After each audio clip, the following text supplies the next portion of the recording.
다시 인사하겠습니다. 마하바냐바람이 마하바냐바람에 제가 뭐가 이렇게 급했는지 빨리 날씨가 갑자기 다시금 봄처럼 봄이 온 것처럼 포근해져가지고 저는 어제 모기에 물렸어요. 아직까지 모기가 숨어있어 따뜻하니까 나왔는지 어쨌든 하여튼간 모기에 물려가지고 야 12월 달인데 모기가 있네. 야 이제 계절도 이제 모기가 계절을 갖다 무시하고 가는구나 그런 생각을 하게 됐습니다. 뭐 요즘 여러분도 알다시피 보건사가 이제 논란의 중심에 서 있죠. 예.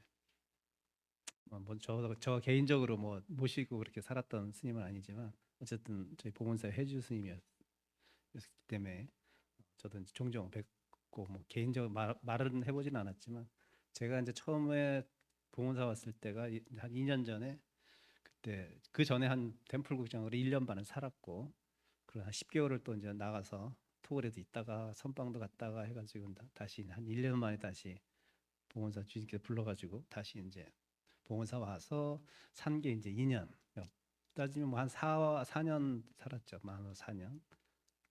근데 이제 그때 포교국장으로 이제 새롭게 왔을 때 재작년 2월 달이었나 해제하고 왔으니까 한 3월 달이나 4월 달 됐겠다. 그때 이제 주지 스님이 이제 인사드린다고 같이 이제 그 해주 스님 방에 가서 이제 차를 한 잔. 그때 처음이자 마지막이었죠. 저한테는 개인적으로는. 그 이후로 뭐 워낙 바쁘신 분이기 때문에 차를 마실 시간도 없었고 개인적으로 별 일도 없었는데 그 차 마실 때 이제 그때 한 가지 이제 제가 포교국장이니까 이렇게 저한테 질문하셨어요. 자네는 포교를 어떻게 할 텐가? 예. 그럼 뭐 이제 뭔가 포교의 어떤 비전을 얘기해야 될 거 아니에요. 갑자기 멍해가지고 제가 포교를 어떻게 해야 되지? 제가 중답게 살겠습니다. 그렇게 말씀을 드렸더니 예, 뭐 맞는 얘기죠. 사실은 중답게 살면 포교는 저절로 돼요. 근데 그분은 이제 어쨌든 약간 실용적인 면을 현장에서 많이 띄었던 분이기 때문에 저하고 좀 생각이 달라가지고 뭐라고 책망을 하시진 않았지만 이제 통계를 이제 막 저한테 얘기하면서 뭐 지금 신도가 몇 명인지 아냐, 얼마나 많이 급감했는지 아냐 이렇게 말씀하시면 이제 통계를 가지고 이제 저한테 쭉 말씀하셨는데 그리고 약간 영업을 뛰듯이 포교를 해라. 가가 호호 방문해가지고 스님들도 영업을 해야 된다. 저는 거기에 동의 못 하겠더라고요. 앞에서 동의 못 한다고 못 하죠. 쫓겨나니까. 그래서 그냥 가만히 듣고만 있었는데 뭐 저 개인적인 생각은 그래요. 어, 그런 말 제가 많이 법문 때 하는데 어, 승이 무거우면 법도 무겁고 승이 가벼우면 법도 가볍다라는 경전의 구절이 있어요. 그러니까 스님이 무겁다는 표현은 스님으로서의 어떤 위의를 갖추고 또 스님으로서의 어떤 수행력을 갖추고 스님으로서의 어떤 다른 신도들이 스님을 존경할 수 있는 어떤 그런 면을 가지고 있으면 내가 법문하던 내가 설법을 하던 그 법에 대한 힘이 파급력이 커요. 근데 승이 너무 가벼워 버리면 가볍다는 의미가 여러 가지 의미가 있겠죠. 가볍다고 하면 스님으로서 위도 제대로 지키지 못하고 스님으로서 계율도 제대로 안 지키고 스님으로서 잘 살지도 못한 스님들이 부처님 법을 아무리 좋은 법문을 갖다 설법을 해도 여러분이 그것을 법을 듣기 이전에 사람을 먼저 보기 때문에 그 법에 부처님이 갖고 계신 그 법의 힘이 오히려 그 스님을 통해서 나가면 더 힘이 약해져 버리는 그런 현실적인 문제들이 생기죠. 그래서 경전에도 그렇게 무거우니까 뭐 폼제라는 의미가 아니라 스님답게 살면 당연히 그 모습을 보고 이게 형식적인 어떤 것도 중요하겠지만 내용적인 면을 채워서 이제 그렇게 무거워야겠다는 이제 그런 의미겠죠. 그래서 이제 저는 이제 되도록이면 내용을 채울 건 별로 없는 것 같고 형식이라도 좀 갖추자. 그래서 일체 되도록이면 신도들하고 잘 접촉면을 줄였죠. 예.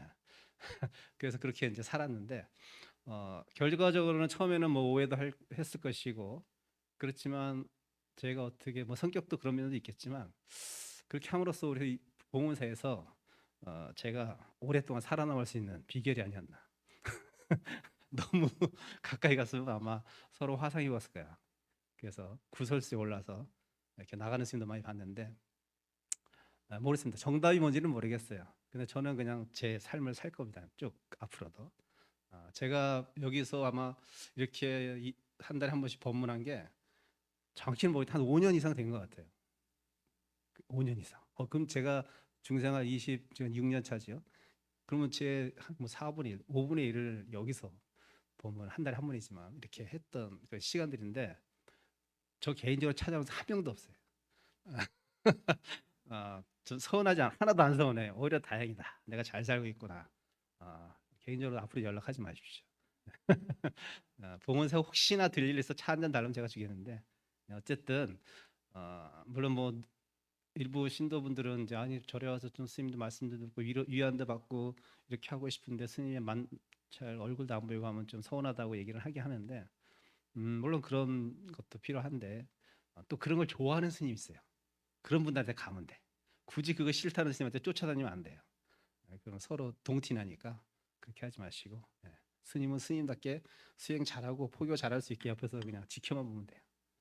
그걸 갖다가 이제 자꾸 가까이 가려면 서로가 탈이 나니까. 어쨌든 그분과 이제 물론 사람이 개인의 삶이라는 것이 공이 있고 그렇죠, 과가 있어요. 그거는 뭐 그분이 안고 가시는 인연들이니까 냅다 버리고 이제 가신 분에 대해서는 잘 가시라고 이렇게 속으로나마 좋은 마음을 내주셨으면 좋겠습니다. 자, 오늘은 이제 제가 신신명을 쭉 한다고 했는데 저번에 어디까지 했죠? 기억하시나? 제가 마음대로 하겠습니다. 자, 신신명 본문으로 계속 가겠습니다. 갖고 계시죠? 처음부터 한번 쭉 보겠습니다. 지도문안 유염 간택 단막 증에 통연 면백이라. 자, 지도문안 지극한 도는 어려울 것이 없다 이렇게 해석하기도 하고 뭐 도에 이르는 길은 하나도 어렵지 않다 이렇게 첫 구절이 시작됩니다. 우리가 생각하는 도, 불교에서 말하는 도, 뭐 여러 가지 의미의 도겠죠. 깨달음일 수도 있고 한마디로 깨달음에 이르는 길은 어려울 것이 하나도 없다 이렇게 전제를 깔고 가는 거예요. 우리가 보통은 생각해 깨달음은 마치 너무나 나와는 동떨어진 얘기들. 그냥 저 산속에서 장자불화하고 30년 무건 수행하고 이랬던 스님들만이 얻을 수 있는 경지. 이렇게 나는 갈 수 없는 어려운 길이라고 보통 많이 생각하죠. 근데 이거 제가 쓴 게 아니라 깨달음을 얻으신 분이 쓴 거예요. 그분이 어렵지 않대. 그분은 깨달았으니까 저는 서울대학교 수석으로 입학했는데요. 저는 공부하는 게 노는 것보다 쉬웠어요. 이렇게 얘기하면 할 말은 없는데 도를 얻으신 분이 한 얘기예요, 사실은. 그러니까 이분이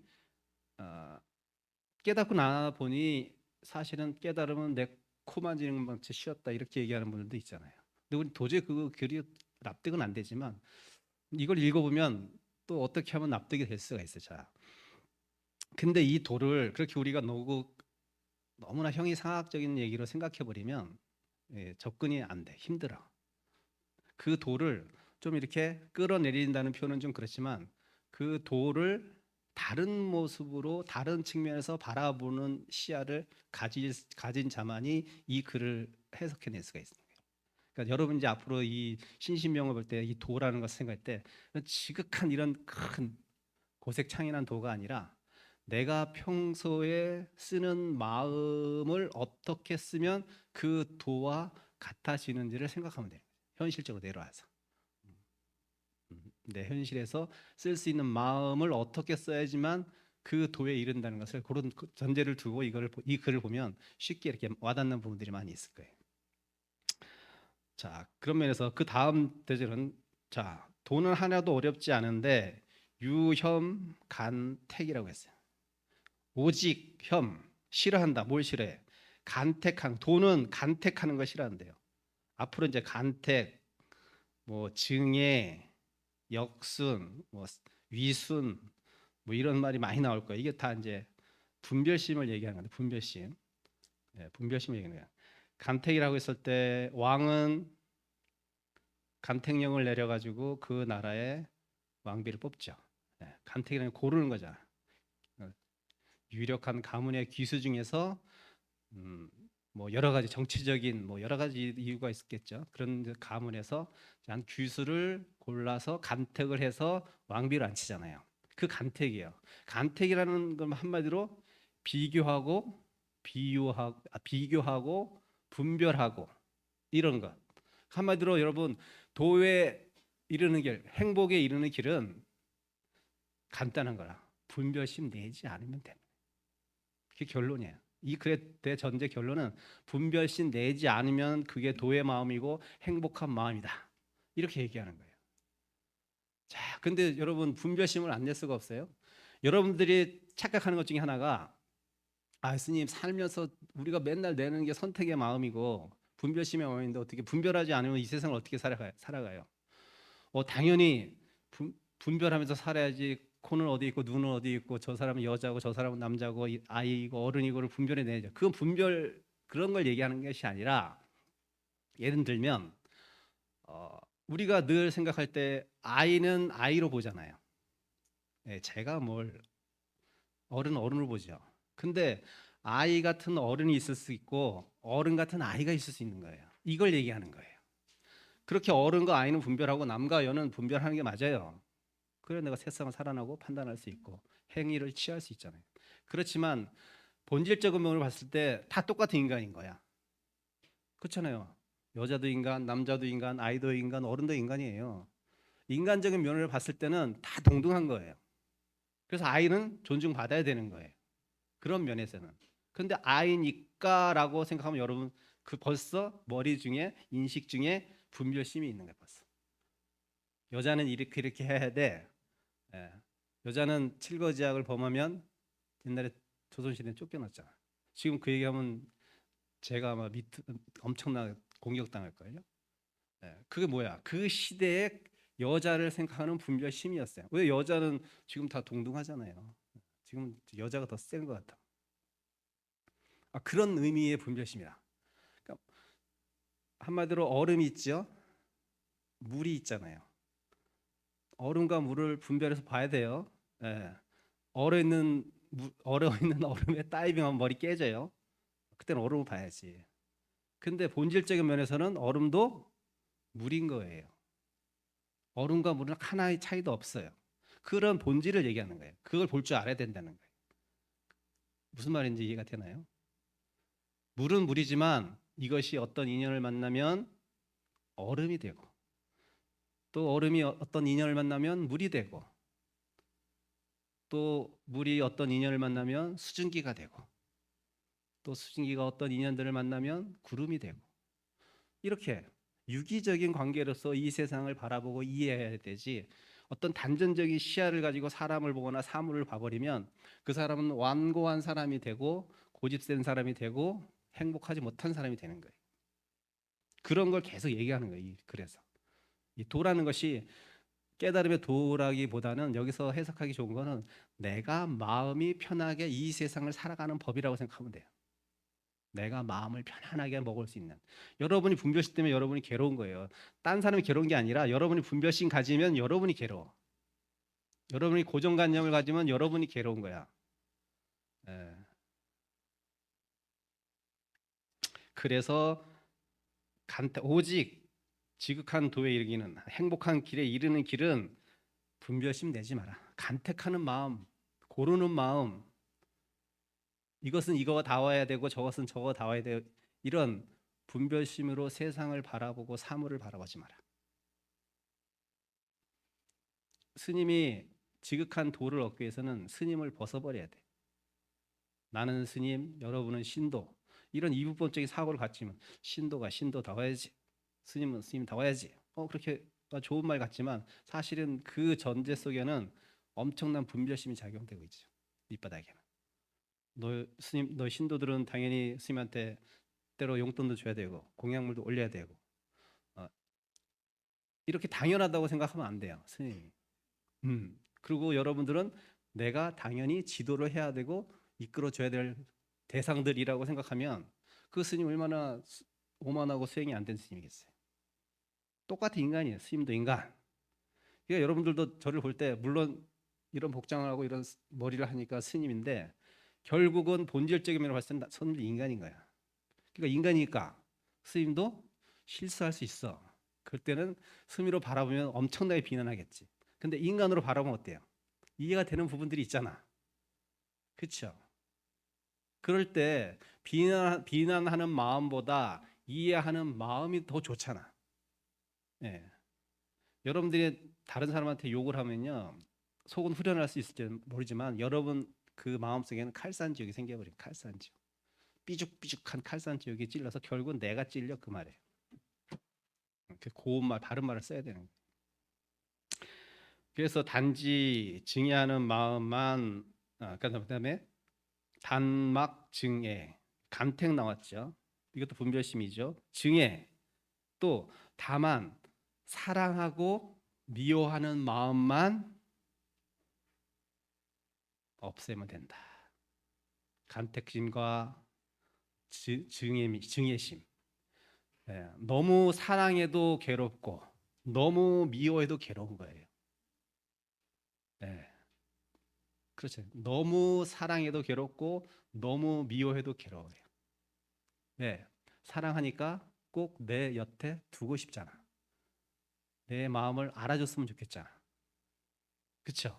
그런 기대 심리가 생겨요. 그 사람이 나를 알아줬으면, 그 사람이 나를 좋아해줬으면.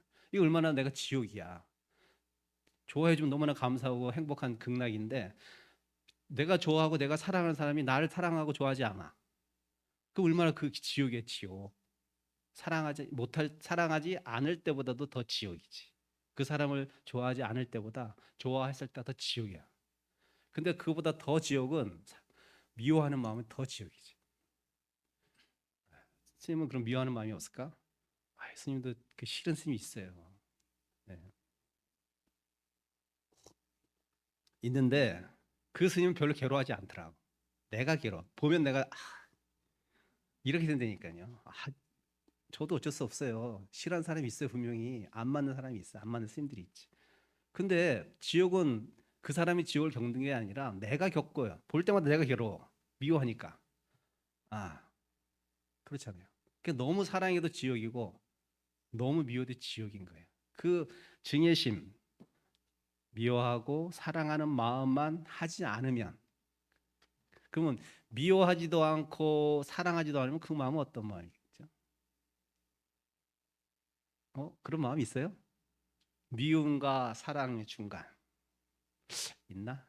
그게 도예요. 근데 진정한 도는 미워하되 미워하지 말고 사랑하되 사랑하지 않아야 돼요. 그러면 진정한 도가 돼요.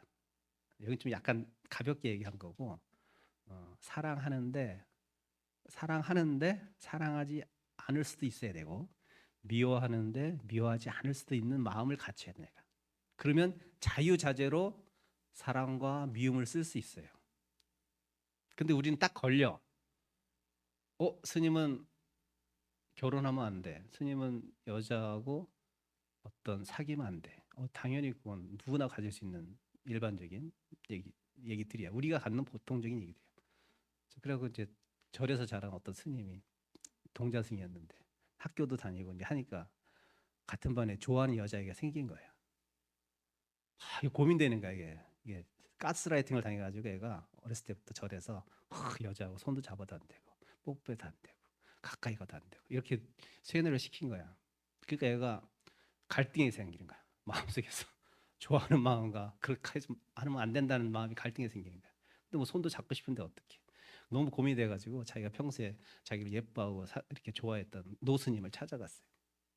그러니까 스님, 제가 저희 반에 제가 진짜 좋아하는 여자애가 있는데 걔하고 뽀뽀도 하고 싶고 손도 잡고 싶은데 스님 절대 안 되는 거예요. 그러니까 그 노스님 뭐라 그러겠다? 얘야 절대란 없단다. 이분이 공부가 된 분이지. 2년 따라가는 거예요. 그리고 그 과보는 자기가 받으면 돼. 좋아하는 거에 대한 과보는 받으면 돼요. 그렇게 접근 안 해 사람들이. 좋아하는 모습만 봐. 근데 결혼했더니만 이 인간이 내가 생각한 인간이 아니네. 좋아하는 마음 속에는요. 그러니까 일반적인 사람은 좋아하는 마음 보고 결혼할 수 있어요. 근데 여러분들은 불교 공부를 한 사람은 내가 저 사람을 좋아하면 저 사람이 갖고 있는 단점까지 내가 수용할 수 있어야 돼. 이렇게 딱 마음 먹고 가야 돼. 그렇게 하고 인연을 맺어야지 그 사람을 진정으로 사랑할 수 있어요. 내년에 우리 사무총장, 신도의 사무총장님 신도에서 대빵이지. 신도 회장님은 상징적인 거이고 내년에 바뀌어요. 그분이 이제 신도회를 꾸리는데 봉은산의 신도회가 엄청 크잖아요. 뭐 사람들이 막 필요해. 뭐 조직부장도 필요하고 재무부장도 필요하고 총무부장도 필요하고 뭐 차장도 필요하고 사람의 10대 명이 이제 신도에서 근무를 한단 말이에요. 그럼 이분이 이제 새로 사무총장이 되려고 하면 신도회를 꾸릴 수 있는 능력이 돼야 되는데 인연이 또 많지 않을 수도 있잖아요. 제가 이제 최대한 당신 인연을 꾸려봐라 이렇게 얘기를 했는데 잘 안 됐나 봐요. 저한테 전화가 왔어요. 스님 좀 도와주세요. 그래요? 그러면 내가 좀 평소에 이렇게 받았던 몇몇 보살들 일도 잘하고 하니까 그 보살들 한번 접촉해서 한번 얘기를 해보세요라고 했더니 뭐 접촉을 해보고 와서 이제 그분이 다시 전화가 와서 근데 그 보살님은 스님 뭐 이러면 똑똑하고 일도 잘하고 뭐 좋은데 또 너무 강해가지고 사람들하고 많이 부딪히고 뭐 근데 어떻게 이런 사람을 쓰겠어요? 그래서 제가 그랬죠. 보살님 누군가를 쓸 때는 장점과 단점을 다 사서 쓰는 겁니다. 어떻게 내가 좋아하는 것만 가지고 그 사람을 쓸 그런 사람이 이 세상에 아무도 없습니다. 내가 장점을 더 살 때 가치를 높게 봤을 땐 그 사람을 쓰는 거고 그것보다 단점이 너무 많다고 당신 기준에 그렇다면 그 사람은 쓰지 못하는 거지. 그 사람이 단점이 있고 장점인 그런 모습을 다 수용할 수 있어야 사람을 쓰는 거지. 한쪽 면모 절대 사람 쓸 수 없습니다. 그렇게 제가 조언을 해줬어요. 그 비슷한 얘기예요. 비슷한 얘기야. 근데 우리는 보통 사랑할 때는 사랑하는 면, 미워할 때는 그 사람이 분명히 좋아하는 그 좋은 면도 있을 텐데 내가 나하고 맞지 않는 그 미움만 너무나 부각시켜서 그 미운 모습만 싫어요. 이렇게 세상을 살아가면 아까 지극한 도가 안 되는 거예요. 행복한 길에 이르지 못해요. 그래서 그렇게 좀 폭넓게 사람과 세상을 이해할 수 있는 시야를 가져야 돼요. 불교가 바로 그런 시야를 줄 수 있는 렌즈예요, 사실 여러분. 근데 여러분 그 렌즈를 잘 안 끼려고 해요. 내가 갖고 있는 그냥 그 두 눈을 가지고 세상을 그냥 똑같이 보려고 하면 삶은 하나도 변화가 없고 여러분 마음도 하나 변화가 없고 괴로움은 늘 반복될 것이고 힘듦은 늘 반복될 것이.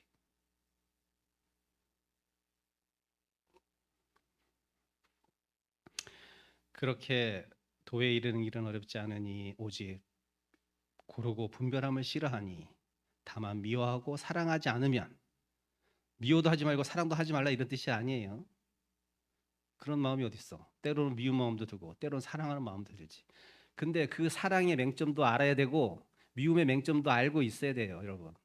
그래야 내가 마음을 잘 정할 수가 있어요. 근데 여러분들은 미워하는 마음에 확 매이고 사랑하는 마음에 확 매이니까 그 다음에 감정에 내가 화살을 맞아가지고 괴로우게 됩니다. 두 번째 화살을 맞아가지고.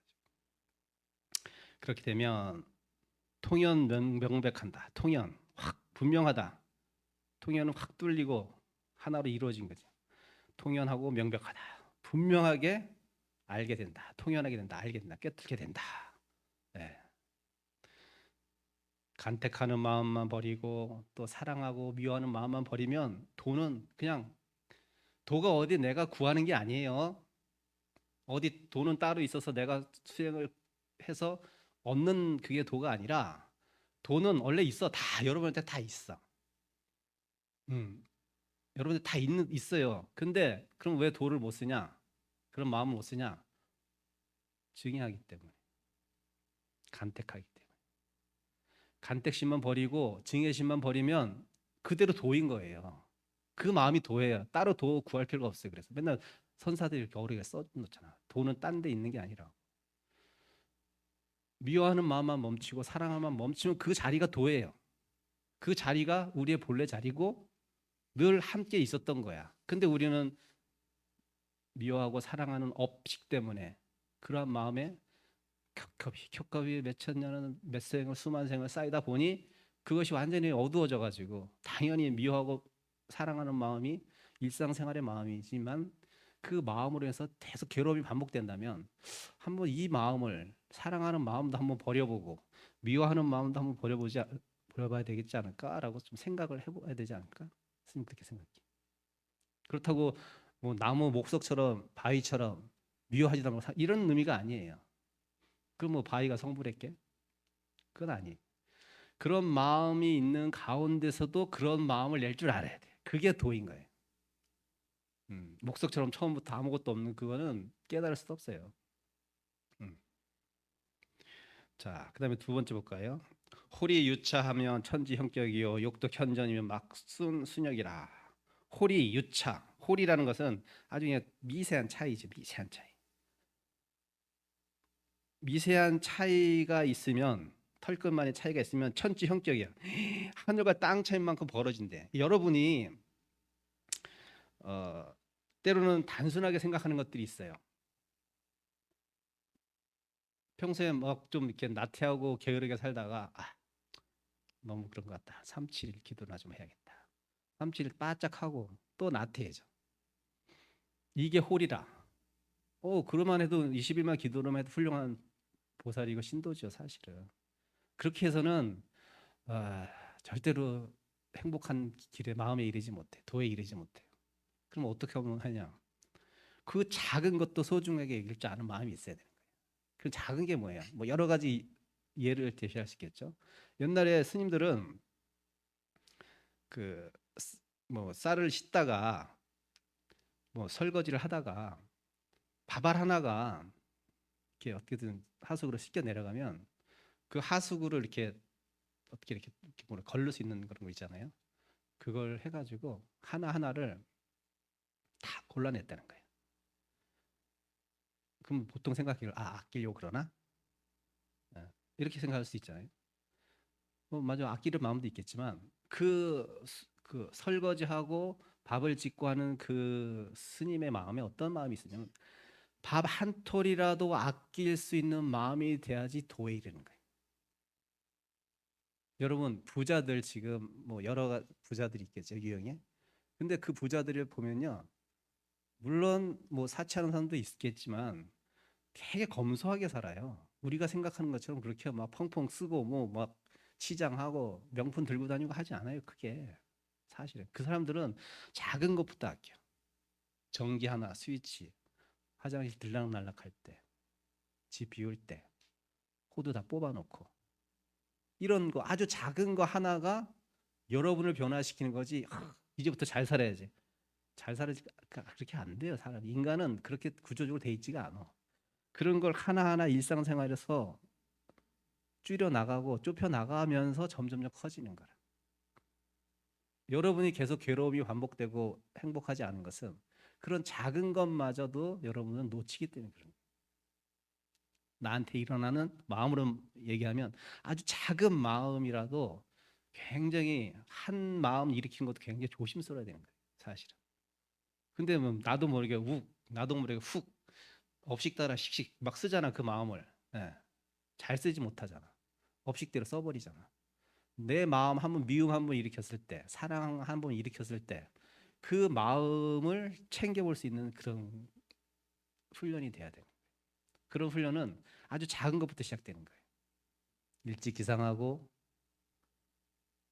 내가 정상적으로 그 시간대 밥을 먹고 활동을 하고 또 때때 자고 일어나고 굉장히 무의미한 것 같지만 그 규칙적으로 사는 그 중에 도의 마음이 스며드는 거예요.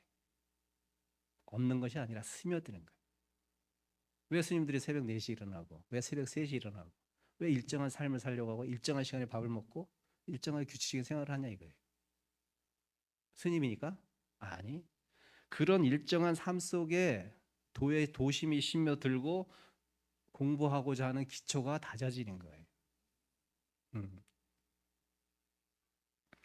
자, 그래서 그 호리 유차. 예. 제가 저번에 얘기했나? 스님이 영국에 살 때 골프를 좀 쳤잖아요. 영국에는 스님들이 할 일이 없어요. 그 신도들 일요 법회만 하지. 그래서 스님 처소에 골프채가 늘 있어. 저는 골프를 못 쳐요. 근데 거기서 이제 한번 배워보라고 해가지고 한번 쳐봤는데 지금도 안 치지만 저하고 안 맞아요. 골프가 스트레스 쌓이더라고요. 저는 막 땀 흘리고 이런 운동을 좋아해요. 자전거 타고 이런 거 좋아해요. 근데 제가 칠 때 보니까 여기서는 조금 빗나갔는데 완전히 저쪽 가니까 완전히 확 벌어져. 출발점 미세했어요. 네, 골프 치시면 아시잖아. 드라이버든 뭐든 치면 여기서는 잠깐 빗나가서 조금 어긋났는데 완전히 저쪽 훅 이쪽으로 슬라이스 막 이렇게 난단 말이에요. 네, 출발은 작아요. 네, 이 정도는 되겠지. 살면서 여러분 그런 마음 낼 수 있을까요? 이 정도는 괜찮지. 바늘도 소독되는 거라 그런 말 하잖아요. 이건 괜찮지. 이건 괜찮. 이 정도는 괜찮. 이런 마음이 결국은 나중에 보면 엄청난 마음의 감격을 버려놓는 거예요. 네. 그 홀이유차라는 게 그거예요. 그래서 홀이유차하면 천지현격 이렇게 너무나 크게 벌어지니까 욕덕현전. 현전은 뭐냐면 도가 현전 앞에 도를 얻고자 한다면 행복한 마음을 얻고자 한다면 막존 순력하라. 그것도 뭐뭐 하지 말았잖아요. 순역을 잊게 하지 마라. 순역이 뭐야? 순은 나한테 좋은 것, 역은 나한테 싫은 것. 순역이 그런 의미예요. 증의의심하고 똑같은 거예요. 자, 보통 사람들 마음은 저 아들 딸이 내가 원하는 대로 내가 바라는 대로 잘 순수하게 잘 따라와. 그게 순이야. 공부도 열심히 하고 형제가 사이좋게 잘 지내고 훌륭하죠. 그게 순이야. 당연히 누구나 그런 자식들은 갖고 싶어하고 다 좋아할 거야. 근데 문제 아이가 있어요. 또 내 말 안 들어. 저 녀석 하라는 공부는 안 하고 맨날 밖으로 돌아다니고 나쁜 친구나 사귀고 나쁜 짓이나 하고 너무나 그게 싫어. 그게 여기야. 내가 좋아하는 것은 취하려 하고 내가 싫어하는 것은 멀리 하려고 하는 게 보통의 중생심입니다. 그 마음이 잘못된다는 의미가 아니라 보통이 다 그래요. 근데 그런 마음을 갖고 있으면 그러니까 좋은 것은 내가 취하려 하고 따르려고 하고 순 따르려고 하고 내가 나한테 역한 것 좋지 않은 경계는 내가 멀리 하려고 하는 것 이거는 일반적인 보편의 우리의 마음인데 그 마음은 결국 도와 멀어지는 마음이야. 비유하자면 내 자식이 나와 너무나 내가 생각하는 것과 너무 다른 길을 갈지라도 이렇게 싫어해서 거슬린다고 자꾸 화내고 미워할 것이 아니라 지켜보는 거예요.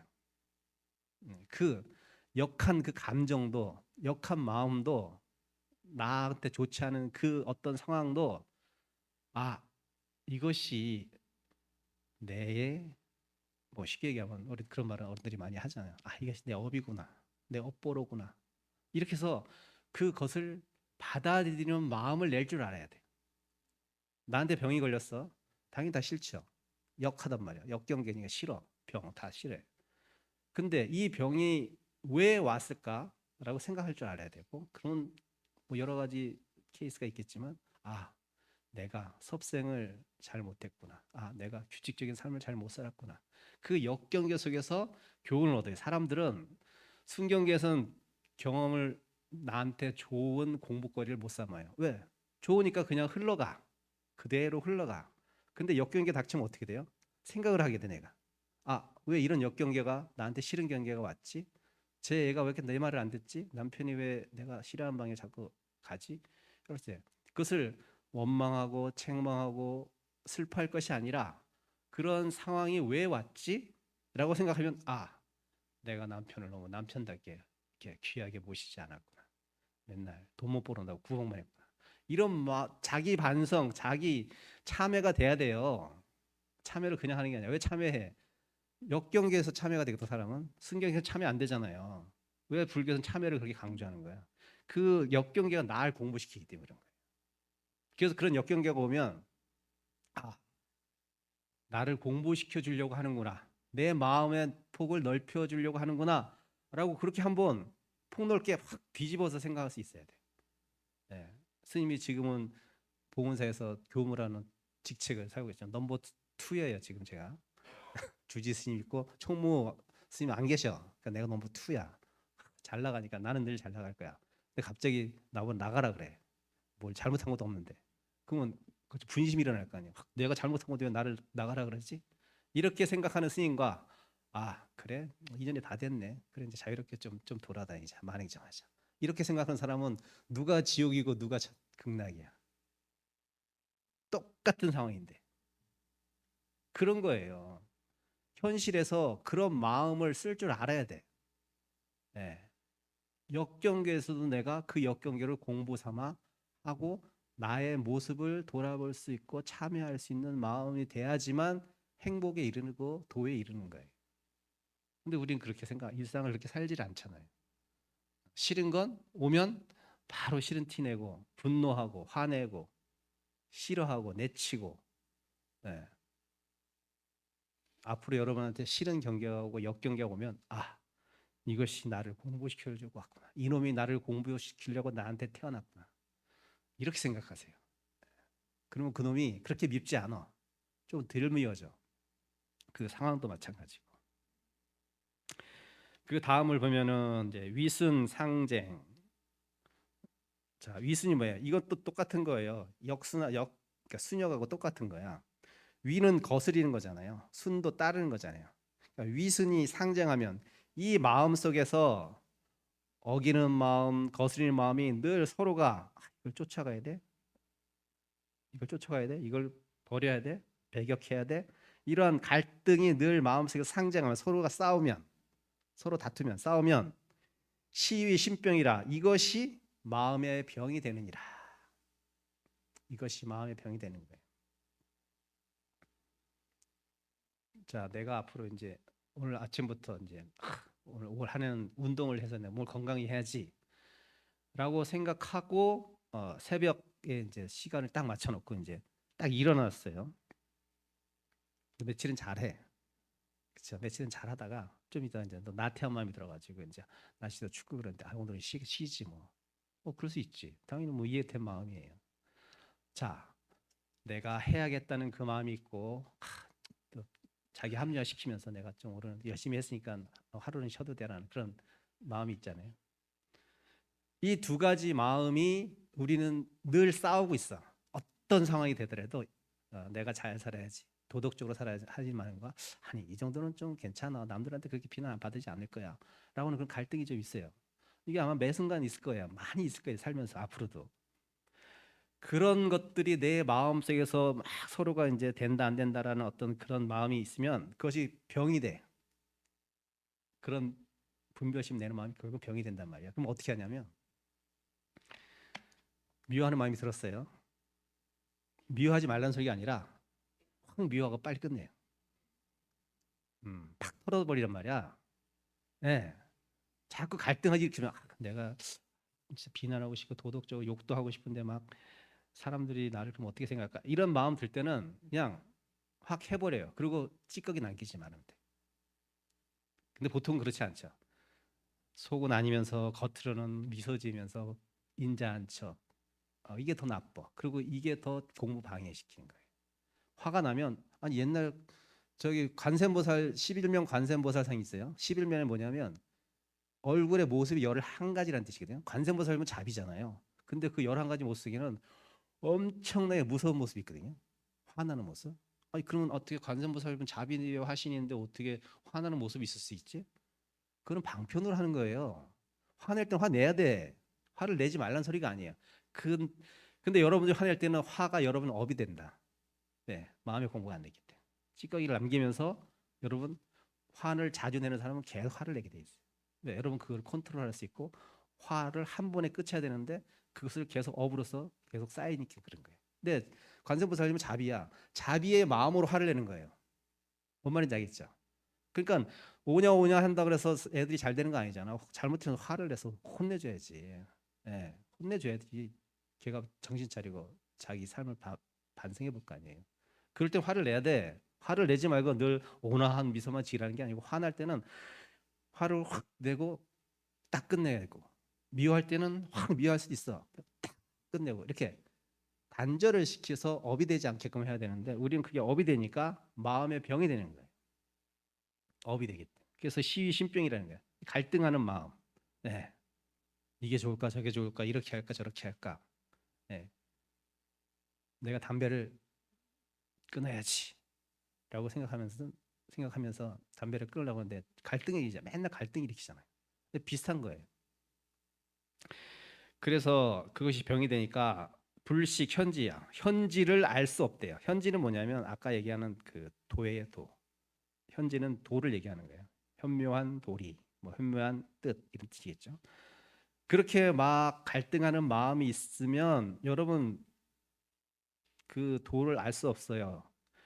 그런 상태에서 갈등하는 마음 속에서 그렇게 공부를 하면 어떻게 되면 도로 염정이야.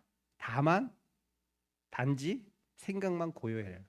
한마디로 내가 지금 누군가를 굉장히 좋아하거나 미워하는 마음이 이제 있어요.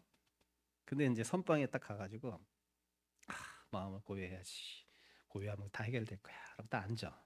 고요해질 것 같습니까? 그 사람하고 인연을 끝장내고 와야 돼. 예, 진짜예요.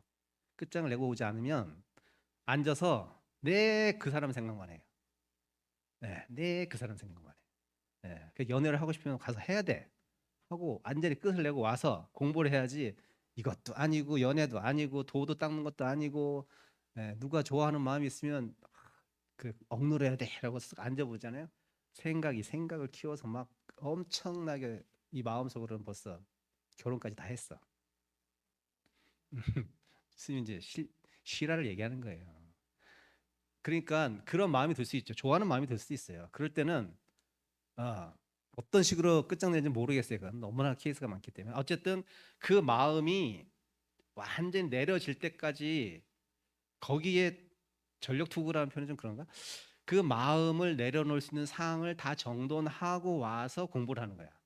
그러니까 여러분이 왜 공부가 안 되냐면 밖에는 지금 여러분 가정에는 산적해 있는 많은 일들이 있고 나를 괴롭게 하는 일들도 있는데 약간의 회피 내지 도피 내지 의지 막 이런 여러 복잡한 마음 때문에 그래 절집에 오면 좀 기도하면 마음이 편안해져.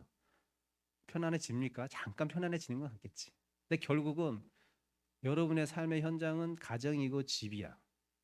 거기서 문제가 발생하면 그 문제를 해결하고 공부를 해야 돼요. 어느 정도까지는. 그렇지 않고 기도한다고 여러분 마음 편안해져요? 다시 기도 기간 끝나면 다시 괴롭지. 그러니까 뭐가 현존하는 문제가 있으면 그 문제를 어떤 식으로든 내 마음이 가라앉힐 정도의 상태로 만들어 놓은 상태에서 기도를 하든지 공부를 하든지 무언가를 해야 돼요. 그렇지 않으면 여기서 아무리 폼 잡고 앉아서 이목구고 해봤자 아무것도 안 돼. 그리고 집에 가면 또 화를 내. 화나, 미워. 그게 여기 앉아 있는 동안 행복하면 그게 무슨 공부야? 부처님이 고민이 바로 거기에 있었거든요. 내가 6년 동안 고행도 해보고 선정도 닦아봤는데 그때뿐이라는 거야. 앉아 있을 때는 고요하고 편안해 보여. 현실을 딱 돌아오면 또 괴롭네. 이건 공부 아니라는 거예요, 부처님. 이건 공부가 아닌 거예요. 문제가 생겼을 문제를 해결하고 어느 정도까지 해결하고 와서 공부를 해야지 그 공부가 순수해지고 익어지는 거죠. 미워하는 마음, 사랑하는 마음을 가득 이 품 안에 품어놓고 와서 아무리 여러분이 품 잡고 앉아 있고 신묘자고 대단한 일을 해도 그것은 그냥 입으로만 하고 마음에 하나도 들어오지 않는 기도와 공부가 된다는 거예요. 그래서 도로 염정이라는 것은 그냥 헛되이 그냥 뭐 고요에 앉아서 그냥 애쓰는구나, 폰만 잡는구나, 고요해지려고만 하는구나. 고요함을 왜 쓰려고 하는데 그 고요함 속에서 지혜를 얻는 거예요. 고요해진 지혜가 생기거든. 음, 그런 뜻입니다. 그래서 원동 태허하여서 무흠무여요 양유취사하여 소위 부려라. 둥글기는 큰 허공과 같아서 이건 도에 대한 어떤 모습을 얘기하는 거죠. 둥글기는 큰 허공과 같아서 허공은 걸림이 없지요. 도는 보통 그래서 허공이 많이 표현해요. 걸림이 없어요.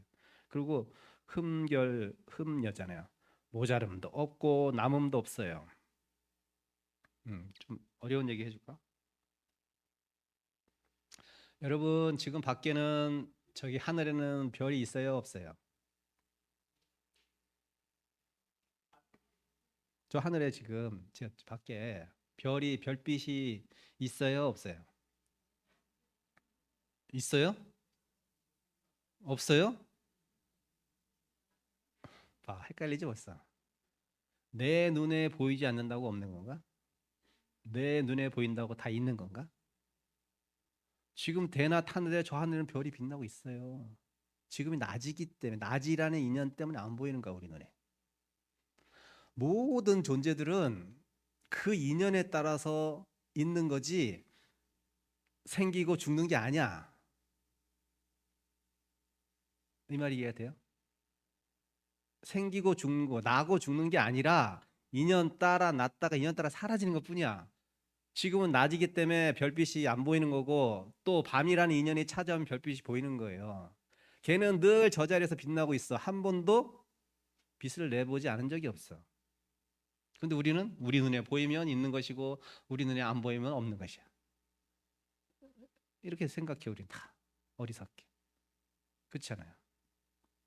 여러분은 그런 말 많이 하잖아요. 여러분은 완전 무결한 존재예요. 와, 다 부처님이야. 본질적인 말씀 다 부처인 거예요. 근데 여러분들이 어떠한 인연으로 때문에 중생이 된 거죠. 그렇죠? 그러니까 여러분 부처라고 하잖아요. 다 부처. 나는 깨달은 부처. 너희들은 앞으로 깨달을 부처. 부처님 이렇게 얘기하시잖아요. 그냥 본질 자리에서 다 똑같은 부처예요. 근데 인연이 지금 업식이 그래서 중생이라 이름 지을 뿐이 그냥 그것도 이름이지만 예. 하늘의 별처럼 우리는 늘 반짝반짝 빛나고 있다니까요. 때로 의심하지. 난 아닌 것 같은데. 난좀 못 됐는데. 아니라니까. 본질적으로 다 똑같아. 그런 말이에요. 원동태와여 무무여 아무 흠결도 없다는 거예요. 완전하다는 거예요. 하늘에는 늘 별이 빛나고 있다는 거예요. 근데 우리가 눈에 보이면 있는 것이요 눈에 보이면 없는 것이라는 그 착각 속에서 난다, 보인다, 드러난다 이렇게 생각하지 늘 그 자리에서 변함없이 있었어요. 한 번도 그건 죽은 적도 없고 태어난 적도 없어. 물론 인연 따라 성주 개공하지. 저 별도 뭐 수십만 년이 지나면 인연 따라 근데 그거는 그냥 인연 따라 사라지는 거지 죽는 거 아니잖아요. 또 생겨날 수 있잖아 어디 가서도. 인연 따라.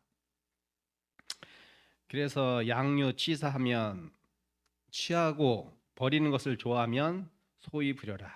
그리하여 한결같지 않은 까닭에 우리는 도를 얻지 못하느니라. 이렇게 얘기하는 거. 오늘 4까지만 하고 이제 마지막 일화 하나 얘기해주고 끝낼게요. 일화. 도에 대해서 도는 불교만 도가 있을까요? 성경에도 도가 있어요. 우리가 지금 공부한 이 내용이 성경에도 있어. 내가 한번 읽어줄게. 저도 보고 깜짝 놀랐어. 일화예요. 예수께서 젖을 먹고 있는 아이를 보시고 제자들에게 이르되 그 12제자겠죠. 이 젖 먹는 아이들이 하느님 나라에 들어가는 이들과 같도다. 이렇게 얘기했다는 거야. 예수님이. 이 젖 먹는 아이들이 하늘나라에 들어가는 이들과 똑같다. 하늘나라에 들어갈 수 있다 이런 거야. 젖 먹는 아이들이. 근데 우리 그런 얘기 많이 하잖아요. 성철 스님도 보살들은 안 만나줬는데 애들 오면 그렇게 좋아했대. 애들하고 같이 놀아주고. 어른들 만나면 저까지 삼천배 하고 오시오. 애들은 그냥 방에 막 들어서 놀았다는 거야. 왜 그럴까? 아이들한테는 분별심이 없잖아. 배고프면 그냥 울어. 배부르면 새끈새끈 자. 분별심 있어요? 그냥 인연 따라 걔는 살아. 그냥 배고프면 울고 배고프면 울어. 그럼 배부르면 자고. 근데 우리는 어때요? 배고프면 어떻게 하면 저 녀석을 뺏어 먹을 수 있을까? 어떻게 하면 내가 이 배를 채우기 위해서 누구 것을 가져야 되나? 어떻게 돼? 막 이런 막 머리를 막 굴리잖아 막. 그쵸? 예. 분별심으로 막 굴린단 말이에요. 하느님도 똑같이 이게 불교가 똑같아요. 도는 딱 하나야. 똑같아. 제자들이 예수에게 말하기를 그러면 우리가 아이들처럼 왕국에 들어갔지. 자기들도 이제 부처님 쫓아다니면서 이제 얘기를 많이 들었잖아요. 그러니까 저희들도 그러면 이제 그런 분별심이 많이 떨어졌으니까 들어갈 수 있겠습니까? 라고 하니까 예수가 그들에게 이르되 어떻게 하면 들어가는지 방법론을 얘기해 줘요. 너희가 둘을 하나로 만들고 둘을 하나로 만들고, 분별심이잖아. 둘을 하나로 만들고, 안을 바깥처럼, 안을 바깥처럼, 또 바깥은 안처럼, 위는 아래처럼 만들고, 그리고 남자와 여자를 하나로 만들어 남자는 더 이상 남자가 아니고 여자는 더 이상 여자가 아니게 하고, 눈이 있는 자리엔 눈을, 손이 있는 자리엔 손을, 발이 있는 자리엔 발을, 이미지가 있는 자리엔 이미지를 만들 때 그대들은 천국에 가리라. 도마복음이 있는 거야. 도마복음. 우와, 너무 비싸지 않아요? 분별심 다 내려놓는 쓰잖아. 여자 남자 둘 하나. 이래야지 너희들 천국에 가서. 천국이 뭐 딴 천국이 아니야. 마음이 평하지. 도회들은 지극한 도회예요. 똑같은 거예요. 예수님도 이렇게 얘기했단 말이야.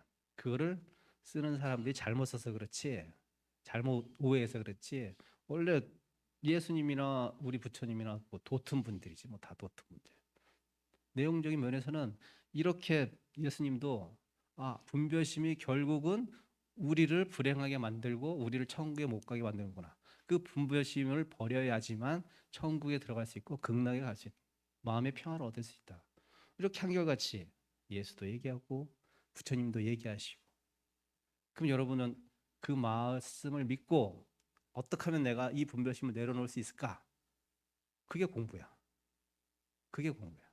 분별심을 일으키는 마음이 일어날 때마다, 미워하는 마음이 일어날 때마다, 사랑하는 마음이 일어날 때마다 그 마음을 자꾸 방아착 내려놓는 모습, 훈련을 하는 게 도예요.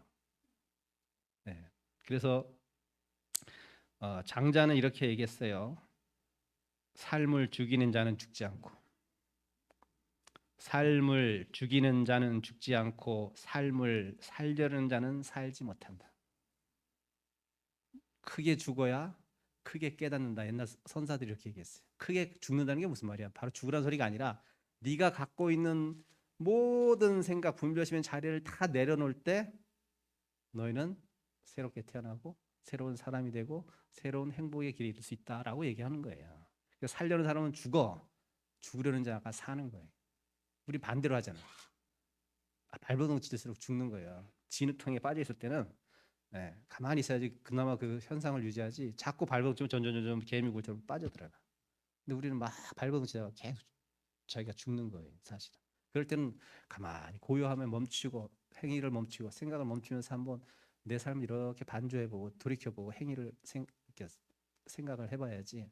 자꾸 자기 자신을 괴롭히고 분별심을 증장시키는 그런 일들을 좀 이렇게 멈출 수 있는 지혜를 좀 갖고 살아야 되지 않을까. 그 분별심을 계속 버리라고 하는 것이 이 신신명의 큰 대요지죠. 다음번에는 5편부터 그렇게 하도록 하겠습니다. 여기서 마치겠습니다. 고맙습니다.